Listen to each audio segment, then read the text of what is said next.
ሻምፑን ገዝታችሁ አልስማማችሁ ብሏል። ፀጉራችሁ እየተበጣጠሰ እየደረቀ እየተነቃቀለ አስቸግሯችኋል። እንግዲህ አሁን ዛሬ ከኬሚካል ነፃ የሆነ የፀጉር ሻምፖ ለፀጉራችሁ እድገት፣ ለፀጉራችሁ ልስላሴ፣ ለፀጉራችሁ ብዛት የሚሆን ቆንጆ የሆነ ሻምፖ ይዤላችሁ መጥቻለሁ። ሰላም ሰላም፣ ውድና የተከበራችሁ የቻናሌ ቤተሰቦች እንዴት ናችሁ? እግዚአብሔር ይመስገን እኔ ደህና ነኝ። ትዕግስት ነኝ። ዛሬም በአዲስ ቪዲዮ መጥቻለሁ። ዛሬ የምሰራላችሁ በጣም ቆንጆ የሆነ በቤት ውስጥ የሚዘጋጅ ለፀጉራችን ለእድገቱ ለብዛቱ እንዲሁም ደግሞ በተለይ ፀጉራችን ለሚያያዝብን ፀጉራችን ለሚደርቅብን የሚሆን ቆንጆ የሆነ ሻምፖ ይዤላችሁ መጥቻለሁ። በጣም ተወዱታላችሁ።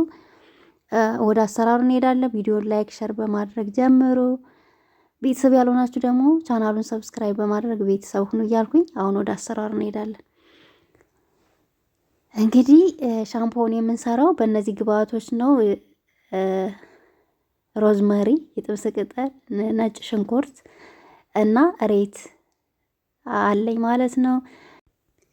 ከዛ የጥብስ ቅጠሉን እንደዚህ አድርገን ለ15 ደቂቃ የሚሆን እሳት ላይ እንጥደዋለን ማለት ነው። ውሃ ጨምረን እሱ ላይ ደግሞ ትንሽዬ ቅርንፉል ሻይ ቅመም እንደዚህ አድርገን እንጨምርበታለን። ከዛ እሳት ላይ 15 ደቂቃ እናቆየዋለን ማለት ነው። ከዛ እሱ እስከሚንተከተክልን ድረስ እኛ ደግሞ የሬት ጀላችንን እናወጣለን ማለት ነው። እንግዲህ ሬት ለፀጉራችን ለእድገቱ ለብዛቱ ለሚነቃቀል በተለይ ደግሞ ፀጉራችሁ ለሚደርቅባችሁ እንዲሁም ደግሞ ፀጉራችሁ አልበጠርላችሁ ላለ በቃ ሬትን ተጠቀሙ። በእውነት ነው የምላችሁ። በተለይ ስትታጠቡ ፀጉራችሁ አልበጠርላችሁ ለሚያያዝባችሁ ይሄንን ብትጠቀሙት እንዴት ፀጉር እንደሚያፍታታ ፀጉር በጣም ልስልስ ነው የሚያደርግና እንደዚህ ያደርጋችሁ ብትጠቀሙ አሪፍ ነው። በተለይ አሁን የመጣው ሻምፖ የፀጉር ጸር ነው። ፀጉር ይበጣጥሳል፣ ፀጉር ያደርቃል፣ ፀጉር የሚነቃቀል ሻምፖ ነውና ገበያ ላይ ሻምፖ ገዝታችሁ ከምትጠቀሙ ይልቅ በሳሙና ብትታጠቡ ይሻላል። እኔ እንደዛ ነው የማደርገው። ሻምፖ ሰርቼ ካለቀብኝ ወይ በዶብ ሳሙና ወይም በወይራ ዘይት ሳሙና ነው የምታጠብ ፀጉሬን እንጂ ሻምፖ መጠቀም ካቆምኩ በጣም ብዙ ጊዜ ሆኖኛል። እና ቤተሰቦች እንደዚህ ያደረጋችሁ ብትጠቀሙ ፀጉራችሁ ያማረ ይሆናል። አሁን ሬታችንን እንደዚህ አውጥተናል። ከዛ በኋላ ምን እጨምራለሁ መሰላችሁ? ሳሙና። ይሄ የወይራ ዘይት ሳሙና ነው። እኔ ገሌንም ፊቴንም እጄንም በዚህ ነው የምታጠብና በጣም ቆንጆ ነው። በጣም ቆንጆ ነው የወይራ ዘይት ሳሙና ካገኛችሁ። ይሄንን ካላገኛችሁ ደግሞ በዶብ ሳሙና መስራት ትችላላችሁ። እንግዲህ የጥብስ ቅጠላችን ውሃም እዚህ ጋር እንደምታዩት አዘጋጅቻለሁ። ሳሙናውን ፈቅፍቄዋለሁ። ከዛ በኋላ ትንሽ በመጠኑ አድርጌ ወደ ሬቱ ያዘጋጀሁትን ውሃ ጨምራለሁ ማለት ነው። እኔ 6 ማንኪያ ውሃ ነው የጨመርኩበት። ምክንያቱም በመጠኑ ያልኩኝ እንዳይቀጥንባችሁ፣ ሻምፖ አይደለም የምንሰራው፣ እንዳይቀጥንባችሁ እንደዚህ አድርጌ በመጠኑ ጨምራለሁ። እያያችሁ መጨመር ትችላላችሁ ስትፈጩ ማለት ነው። ከዛ 3 ነጭ ሽንኩርት ጨምሬያለሁ። 3 ፍሬ ነጭ ሽንኩርት ለፀጉር እድገት በጣም ቆንጆ ስለሆነ ለሚያሳክካችሁ ለፀጉራችሁ እድገት ነጭ ሽንኩርት አሪፍ ነው። ለዛ ነው የጨመርኩበት። እንግዲህ ግብአቶችን እንደዚህ ከጨማመርኩ በኋላ ፈጨዋለሁ። በማሽን ትፈጩታላችሁ። ከዛ በንጹህ ጨርቅ እናጠለዋለን ማለት ነው። ምክንያቱም ለምንድን ነው የማጠለው መሰላችሁ? ሬቱ ምንም ድቅቅ አድርጋችሁ ብትፈጩትም ሬቱ የሆነ የተወሰነ ዝርክራኪ አይጠፋውምና እሱን ደግሞ ፀጉራችን ከገባ ለማስወጣት ችግር ስለሚሆን በንጹህ ጨርቅ እንደዚህ አድርጋችሁ ታጠሉታላችሁ ማለት ነው። እንግዲህ ቤተሰቦች ሻምፖችን ይሄንን ይመስላል። በጣም ቆንጆ የሚያምር ሻምፖ ነው። በተለይ ደግሞ ታጥባችሁ ስታዩት ጥቅሙን ስታዩት ነው የምትወዱትና ይህንን ይመስላል። እየታጠብኩ ደግሞ አሳያችኋለሁ እንዴት ፀጉር እንደሚያለሰልስ እንዴት ፀጉር እንደሚያፍታታ ደግሞ እየታጠብኩኝ አሳያችኋለሁ። ከዛ እንደዚህ ንጹህ በሆነ እቃ እንጨምርና በምንፈልግ ሰዓት እየቀነስን መጠቀም እንችላለን ማለት ነው። ይሄ ከሚገዛው ሻምፖ ምንም ልዩነት የለውም በእውነት። እንዲሁም የሚገዛው ሻምፖ ፀጉራችን በጣጠሰብን ነቃቀለብን እንጂ ምንም የተሻለ ነገር አላመጣልንም። ይሄ ግን በጣም ቆንጆ ነው። ምንም ኬሚካል ነገር የለውም። ፍሬሽ በሆነ ነገር ነው ሁሉም ነገር እየተሰራ። እንደዚህ አድርጋችሁ በቤታችሁ ስሩ። በጣም ቆንጆ ነው። በተለይ ለሚነቃቀልባችሁ ለሚያያዝ ፀጉራችሁ ለሚሰባበር ለሚያያዝባችሁ ይሄን ሻምፖ ተጠቀሙት። በጣም አሪፍ ነው። ይሄንን ይመስላል ቤተሰቦች። አሁን ደግሞ እስኪ ፀጉሬን እየታጠብኩኝ አሳያችኋለሁ። እውነት ይሄን ተጠቅማችሁ ይሄን ሻምፖ ተጠቅማችሁ እንደው ኮመንት ላይ እስኪ ጻፉልኝ። በጣም አሪፍ ነው። እኔ ብዙ ጊዜ ስለምጠቀም ነው። ያ ብዙ ጊዜ እጠቀማለሁ።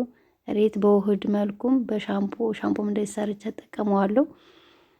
በጣም ለፀጉር ተስማሚና ተወዳጅ ነው። የሬት ሻምፖ ዋው ነው።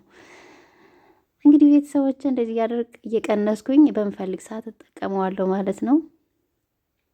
አሁን ፀጉሬን እያበጠርኩ ነው። ትንሽ ቅባት በዛ ብሎበታል ፀጉሬ። ያው ፀጉራችሁን ያው ስትታጠቡ መጀመሪያ አበጥሩት ማለት ውሃ ከነከው በኋላ ፀጉራችን ይያያዛልና መጀመሪያ ፀጉራችን ብጥር እናደርገዋለን። ከዛ በኋላ እንታጠበዋለን ማለት ነው። እንግዲህ ሻምፖዬን እንደዚህ አድርጌ ጨምሬያለሁ።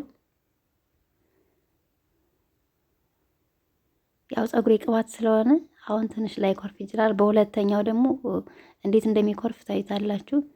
በጣም ቆንጆ ነው። ቤተሰቦች ስሩና ሞክሩት። እውነት ከአሁኑ ሻምፖ ይሄ እኔ እንጃ ብዙ እጥፍ በጣም ውጤታማ ያደርግላችኋል። ፀጉራችሁን ያበዛል። ፀጉራችሁን ደግሞ የሚነቃቀልባችሁን ከመነቃቀል ያድነዋል። የሚሰባበርባችሁ እንዲሁም ደግሞ የሚያያዝባችሁ ይሄንን ተጠቀሙ።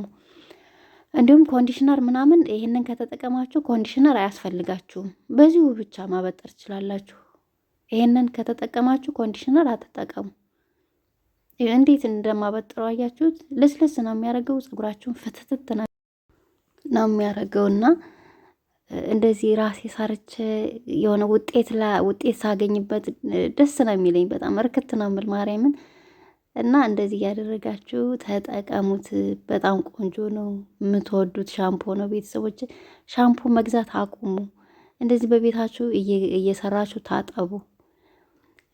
በቤታችሁ አልመቻችሁ ካለ ደግሞ ለመስራት በዶብ ሳሙና፣ በወይራ ዘይት ሳሙና ታጠቡ ፀጉራችሁን። በጣም ቆንጆ ነው። የወይራ ዘይት ሳሙና በጣም አሪፍ ነው። ዶብም ከምትገዙ ሻምፖ ከምትገዙ እንደዚህ በሳሙና ብትታጠቡት ይሻላል። አገራችን በልብስ ሳሙና አይደል እንደ እየታጠብን እያደግን። እንደውም እሱ በጣም ቆንጆ የሚያምር ፀጉር መነቃቀል የለ መበጣጠስ ያለ የሚያምር ፀጉር ነበር የነበረን። ዛሬ አረብ ሀገር መተን ፀጉራችንን አበላሸ ነው እንጂ ፊታችን ፀጉራችን አረብ ሀገር ምን ያላበላሸን ነገር አለ? እና ቤተሰቦች እንደዚህ እያደረጋችሁ ተጠቀሙ። በጣም ቆንጆ ነው። ፀጉራችሁን ያፍታታላችኋል። እንግዲህ ሳበጥረው ያያችሁት ምንም የሚያያዝ ነገር የለውም። እንደዚህ አድርጋችሁ ታበጥሩታላችሁ። ከዛ ኮንዲሽነርም አያስፈልጋችሁም። በዚሁ ብቻ መለቅለቅ ትችላላችሁ። ከዛ በኋላ ቤተሰቦች እንደዚህ ሳሙናውን ካጸዳሁት በኋላ የሮዝመሪ ውሃ አለኝ። እሱን ፀጉሬ ላይ ሙሉ ፀጉሬን እጨምርና ከዛ ጨርሳለሁ ማለት ነው። ምክንያቱም የሮዝመሪ ውሃ ከመነቃቀልም ለፀጉር እድገትም በጣም ቆንጆ ነው። የሚነቃቀልብን ፀጉራችንን እንዳይነቃቀል ያደርገዋልና እኔ ብዙ ጊዜ መጨረሻ ላይ እንደዚህ በሮዝመሪ ውሃ ፀጉሬን እለቃለቃለሁ ማለት ነው። እና ቤተሰቦቼ የዛሬው ቪዲዮአችን ይሄንን ይመስል ነበር። ቪዲዮ ከተመቻችሁ ላይክ፣ ሸር አድርጉ። ቤተሰብ ያልሆናችሁ ደግሞ ሰብስክራይብ በማድረግ ቤተሰብ ሁኑ እያልኩኝ የዛሬው ቪዲዮ እዚህ ላይ እጨርሳለሁ። በሌላ ቪዲዮ እስከምንገናኝ መልካም ጊዜ። አመሰግናለሁ።